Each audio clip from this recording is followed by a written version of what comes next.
دوسری کارروائی یہ ڈالی ہے کہ انہوں نے اقوام متحدہ میں جو اپنے سفیر ہیں امیر سعید، اس کے ذریعے اقوام متحدہ کے جنرل سیکرٹری انطونیو گوتریس کو ایک خط لکھا ہے، جس میں کہا گیا ہے کہ چونکہ اب اسرائیل نے باقاعدہ طور پر اسماعیل ہنیہ کی تہران میں شہید کرنے کا اعتراف کر لیا ہے، تو اب ہم اپنے اس ظلم کا ہم بدلہ لینے کا حق محفوظ رکھتے ہیں، اور اقوام متحدہ کا جو چارٹر ہے وہ بھی ہمیں یہ حق دیتا ہے کہ ہمارے ملک پہ ہونے والے اس حملے کا ہم جواب اسرائیل کو دے دیں۔ یہ کچھ تیاریاں ہیں۔ دوسری طرف یمن میں ہی جس طریقے سے امریکہ اور اسرائیل کی جانب سے ایک بہت بڑے حملے کی تیاریاں کی جا رہی، خاص طور پر جو U S S Harry S Truman جو ہے، جو جنگی بیڑا ہے امریکہ کا، اس کو اب یمن کے حملوں کے بعد یمنی پانیوں سے اٹھا کر اس کو انٹرنیشنل واٹرز میں لے کے گئے تھے، وہاں اب بھرپور تیاریاں کی جا رہی ہیں، خاص طور پر وہاں سے ایک یمن کے اوپر ایک بڑا اوفینسو لانچ کرنے کے حوالے سے اسی طریقے کی تیاریاں اسرائیل کے اندر بھی جاری ہیں، اسی طریقے سے تیاریاں خاص طور پر برطانیہ کی طرف سے بھی کی جا رہی ہیں۔ دوسری طرف یمن کے انصار اللہ فورسز ہیں، انہوں نے بھی کہا ہے کہ اگر یمن پر کوئی حملہ کیا گیا تو ہم امریکی مفادات کو نشانہ بنائیں گے، اور تمام خطے کے اندر امریکی مفادات کو نشانہ بنائیں گے۔ اور یمن کے جو سپریم پولیٹیکل کونسل کے رکن ہے محمد علی الحوثی، انہوں نے اعلان کیا ہے کہ اگر یمن پر امریکہ حملہ کرتے ہیں تو سنا مشرق وسطیٰ میں بغیر کسی سرخ لکیر کے امریکی مفادات کو نشانہ بنائے گا، یعنی سعودی عرب کے اندر امریکی مفادات ہو سکتے ہیں، یو ای کے اندر امریکی مفادات ہو سکتے ہیں، بحرین میں جو ان کے امریکہ کے جو بیسز ہیں، اسی طرح قطر میں امریکہ کے بیسز ہیں۔ تو دربدر طور پر انہوں نے یہ دھمکی دی ہے کہ جہاں کہیں سے بھی یمن کے اوپر جارحیت کی جائے گی، ہم ان تمام علاقوں کو نشانہ بنائیں گے۔ اگر جس علاقے سے نہ بھی حملہ ہوا ہے لیکن وہاں پر امریکہ موجود ہے تو اس علاقے کے اوپر ہم کارروائی کریں گے۔ اس حوالے سے کوئی سرخ لکیر ہمارے لیے موجود نہیں ہے، ہم ہر اس جگہ پر امریکہ کے مفادات کے خلاف حملہ کریں گے جہاں ہم اس کو ضرب پہنچا سکتے ہیں، کاری ضرب وار اس کے خلاف کر سکتے ہیں۔ اس کے ساتھ ہی امریکہ، برطانیہ اور اسرائیل کی جانب سے، اور پھر یو اے ای خاص طور پر اور سعودی عرب کے بھی اس میں اطلاعات آ رہی تھی کہ ان کے بھی کوششیں جاری ہیں، جس طریقے سے جو جنوب کی طرف جو عبدالربہ منصور ہادی کی جو فورسز ہے ان کو ملیٹریلی اکوپڈ کیا جا رہا ہے۔ اور اب یہ اطلاعات آ رہی ہیں کہ متحدہ عرب امارات کی جو فوج کی جو کارگو طیارے ہیں وہ یمن کے جنوب میں واقع جو عین کے بندرگاہ ہے، عدن کا جو بندرگاہ ہے، وہاں پر یکے بعد دیگر وہاں پر اتر رہے ہیں، اور وہ بھاری مقدار میں جو اسلحہ ہے وہ ان افواج کو پہنچا رہے ہیں، جس کے نتیجے میں جو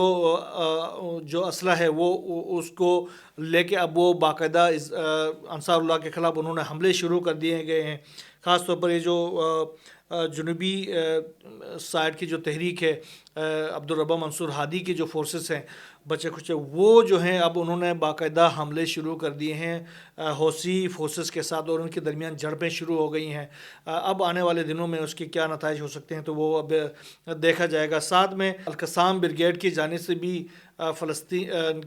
میں جو حملے ہیں اسرائیل کے، اس کے جواب میں اسرائیل کے اوپر حملوں کا سلسلہ جاری ہے۔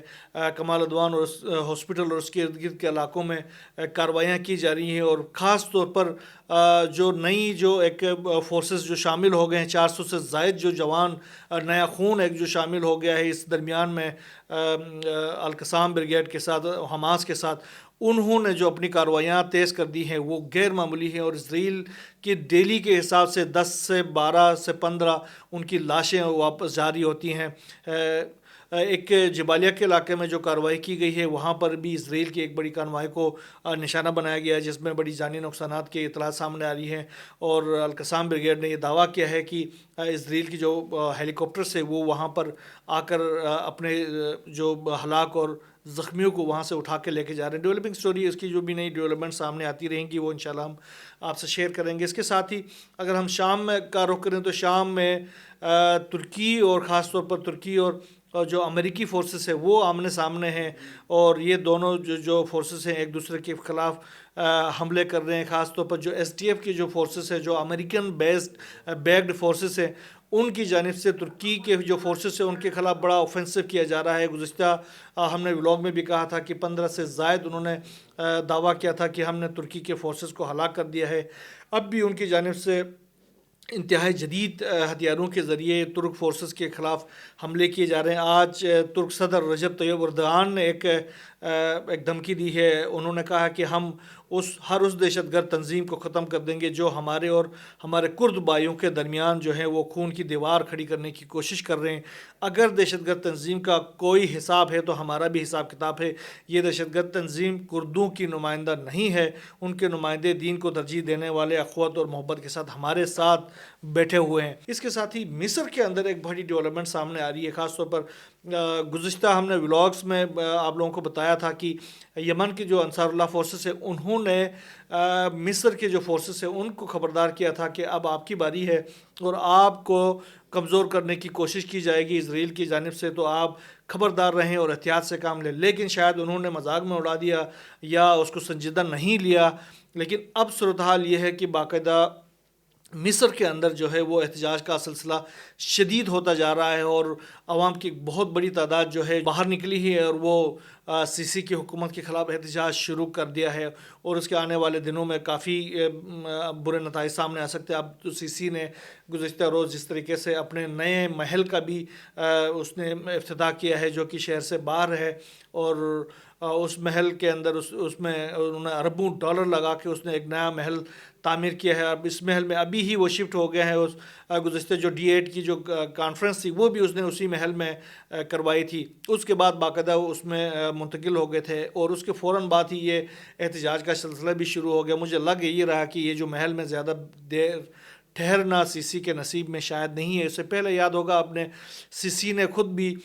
کس طریقے سے محمد مرسی کو شہید کر کے، اس کو ڈیٹینشن میں شہید کر کے اس کی حکومت کا خاتمہ کیا. اس کے بعد اس کو قید کیا، اور اس کے بعد اس کو قید کے دوران ہی شہید کر دیا تھا، اور اس کے بعد اپنی حکومت کو مضبوط کر دی تھی. ایک لانگ جو ڈکٹیٹرشپ کا اس نے آغاز کر دیا تھا جو اب بھی جاری ہے. اب لامحالہ لوگ جو ہیں اس کے خلاف اٹھ کھڑے ہوئے ہیں، اور جس کا نتیجہ کچھ بھی ہو سکتا. بہرحال ان کے پیچھے جو ہیں وہ اسرائیل اور امریکہ اور برطانیہ سمیت جو مغربی ممالک کا بڑا ہاتھ ہے، کیونکہ وہ اسرائیل کے ساتھ جو ہے وہ ایک پہلے بھی انہوں نے مصر سے یہ مطالبہ کیا تھا کہ وہاں پر ایک بفر زون بنانے کے لیے ہم ایک 4000 میل سے زیادہ کا کوئی رقبہ ہے وہ ہمارے حوالے کر دے، لیکن مصر کی جانب سے کوئی جواب نہیں دیا گیا تھا. اب لامحالہ اسرائیل ہی اس کے پیچھے ہے، اور وہ مصر کو ری سٹیبلائز کر کے اس علاقے پر بھی قبضہ کر کے اپنے گریٹر اسرائیل کے جو اس کا جو آئیڈیالوجی ہے اس کو وہ پورا کرنے کی کوشش کریں گے. یہ سلسلہ ان کی طرف سے جاری ہے. بہرحال دوسری طرف ایک بڑا حادثہ پیش آیا ہے المناک قسم کا، جو کہ آذربائیجان کے ایک ایئر لائن کے ساتھ ہوا ہے، جو کہ آذربائیجان سے باکو کی طرف باکو سے نکل گیا تھا، اور یہ گروزنی جا رہا تھا، رشیا جا رہا تھا. تو قازقستان کے قریب اس میں فالٹ آ گیا، اس کو ایمرجنسی لینڈنگ کرنا پڑی، لیکن اس دوران اس کو حادثہ پیش آ گیا اور وہ تباہ ہو گیا تھا. 25 سے زائد مسافروں کو بچایا جا سکا، لیکن اس جہاز میں 67 کے قریب مسافر سوار تھے، اور عملے کے 5 اہلکار جو تھے، وہ ارکان جو تھے اس میں سوار تھے، وہ ان کی ہلاکتیں ہو چکی ہیں. ایک بڑا حادثہ ہے. بہرحال جو بھی نئی ڈیولپمنٹ سامنے آتی رہیں گی انشاءاللہ وہ ہم آپ سے شیئر کریں گے. یہاں بس اتنا ہی. اللہ حافظ.